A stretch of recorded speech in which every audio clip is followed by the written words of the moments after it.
Welcome to our podcast. Today, we're diving deep into the fascinating world of procrastination, inspired by Nelson Portugal's Guia Anti-Procrastinación. Let's jump right in. Oh, that's a topic close to home. So many of us struggle with procrastination.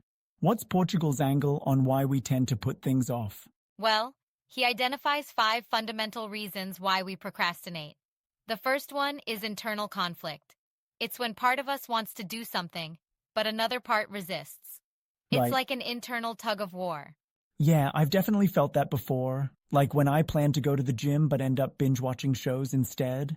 Exactly. Mm. Portugal suggests that resolving this internal conflict is crucial. We need to really decide if we want to do the task or not.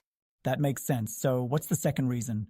The second reason is trying to achieve objectives instead of focusing on actions. Oh, interesting. We set big goals but don't break them down into concrete steps. So instead of saying, I need to write my thesis, we should say, I'll write the introduction today. Exactly. By focusing on small, actionable tasks, we reduce overwhelm and can start making progress. Yeah, I can see how that helps. What's the third reason? The third reason is anticipating negative results. We imagine everything that could go wrong, and it stops us from acting.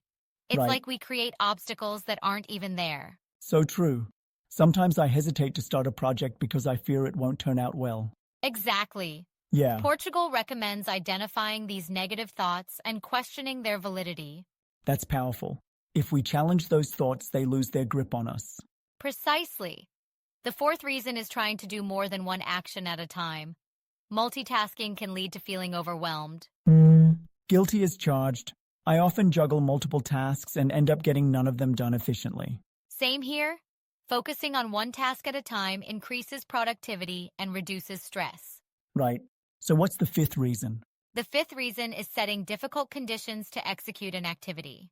It's It's like you making the explain that? task harder than it needs to be. Oh, like insisting on the perfect environment before starting? Exactly. For example, deciding you'll only exercise if you can run for an hour at dawn. Right. These conditions make it unlikely we'll follow through. That's so true. We set ourselves up for failure without realizing it. Yes, so reducing these conditions makes it easier to start. So instead, we could say we'll just walk for 10 minutes whenever possible. Exactly. Start small and build from there. Yeah. This approach lowers the barrier to action. You know, some people might argue that procrastination is just about laziness. Well, Portugal would disagree. Right. He believes it's more about psychological barriers than sheer laziness. But isn't there a point where lack of discipline plays a role? That's a fair point.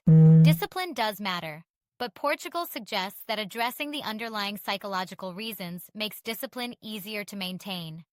I suppose that makes sense. If we remove the barriers, it's less about forcing ourselves and more about wanting to act.